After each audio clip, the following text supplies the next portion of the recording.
Got another how-to video for you today, and it's going to be how to pivot turn.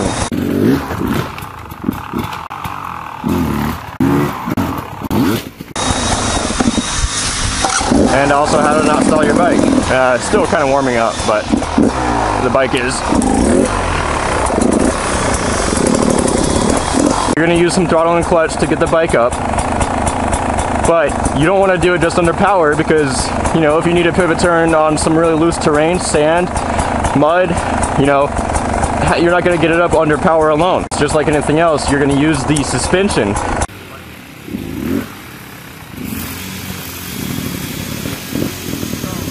Notice how little throttle it took to get the bike up. And notice where I have my foot. For shorter riders, you kind of have to put your foot kind of, you know, behind or beside the foot peg because you want to get your weight, your butt, as far back as you can. If you're a taller rider and you can actually reach the ground on, you know, in front of the foot peg, you're probably going to be able to get a tighter pivot turn. And if you're so short that you're having trouble reaching the ground,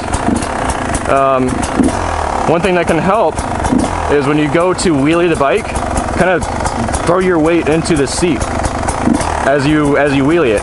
And that'll sort of lower the bike a little bit. Not only will that load you up for traction, but that'll get the bike a little bit lower for you, squatting the suspension, so that you can actually execute the pivot turn a little bit easier. So when you're starting out, don't worry about doing a full pivot turn. Just do like quarters or halves. You know, do little bites. And then work your way up to it. When you're doing partial pivot turns, if you're doing a quarter or a 90 degree, it's not as important to get the bike vertical. For the 180 pivot turn, you're getting the bike all the way vertical. Get it totally vertical, stab the rear brake, and if you're at the balance point, the bike will kind of naturally fall around your body. So if your body is off to the left, and your left foot is out, the bike will naturally follow you to the left. You'll just have to add in a little bit of clutch and throttle to help guide it down.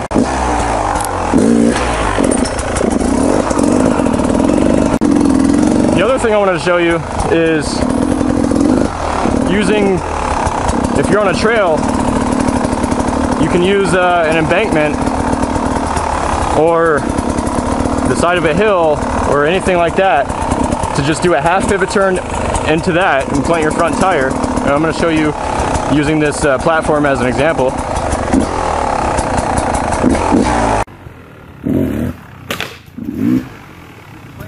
And then you can either do another half pivot turn off it, or you can simply roll the bike down and turn around.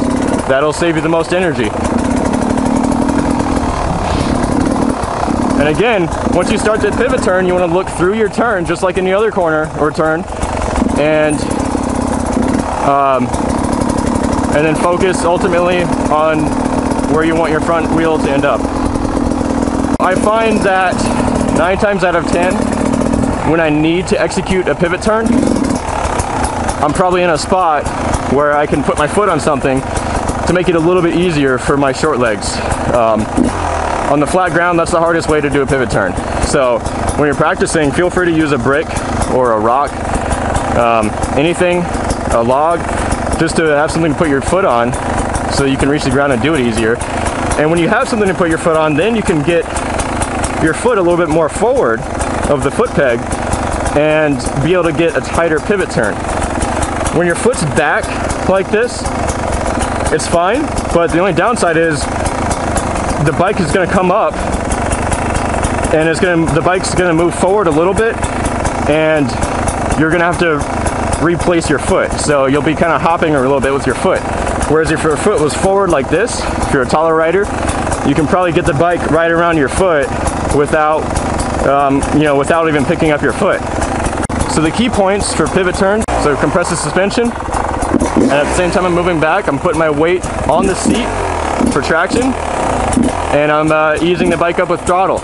Also, you can use the front brake. Hold the front brake to help you compress the forks. It takes very little power to get the bike up if you use the suspension. minute and a half, compress the forks, butt on the seat, and that's your app. All right, so for the 180 pivot turn, I want to get the bike all the way vertical, and I'm gonna cheat with the rear brake. So I'm gonna lift the bike as fast as I can and stab the rear brake. And you know, the bike, ideally you want to get it to that balance point where when you stab the rear brake, it just kind of hangs there, and you're looking ahead, and you know, it's a little bit of throttle and clutch to ease it down.